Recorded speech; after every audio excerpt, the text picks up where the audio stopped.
Hi friend जय जगन्नाथ आपण मानक मो चैनल को स्वागत करुच्ची। आज ब्लॉग टी आरंभ होउची मार देसी स्टाइल मटन करी। प्रथम आम ये मटन को मैरिनेशन करके रखा। मुझे सोरिष तेल लुण हलदी गुंड आ कि कटा पियाज पकईकी भल भाव मुझे गोलईदेली। गोलई सारापर 10 ରୁ 15 मिनट जाए आम या छाड़ीदे।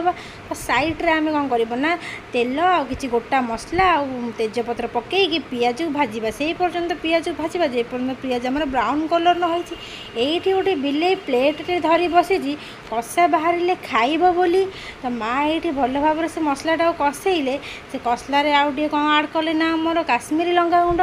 तो काश्मीरी लंका गुंड पकई पुणी भल भाव में कषेले आगुरी आमर मैरिनेशन है मटन को थिला तो सहीटा आड कले। देखु मु तो आउ रही पारुनी केमी कषा बाहर मु खाइबी बोली। तो ये मटन को आमर माँ भल भाव में गोलई देले। गोलई सारिकी से कौन कले ना मटन मसला पकईले। मटन मसला पकई आउ टे गरम पानी दे भल भाव में कषेले। आमर ये देखुना कषा केमी आमर हो रेडी हो गला पूरा। मुझे कहली माँ जी कषा हो गला मत टे देले हुंदानी। माँ कहला हाँ नौनु नौनु बोली कही संगे संगे माँ मत बाढ़ी देले कषा। आपण मैंने देखु मो मन तो केते गादुल गादुल हो जाऊँगी कषा खाई आ हस गुड़ा केमी बाहर फुटिकी बाहर देखी भी पारे।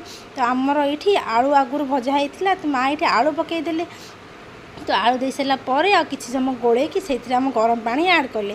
जदि आपण मानक आलू न खाइबा भल लगे तो आलू आप स्किप करें।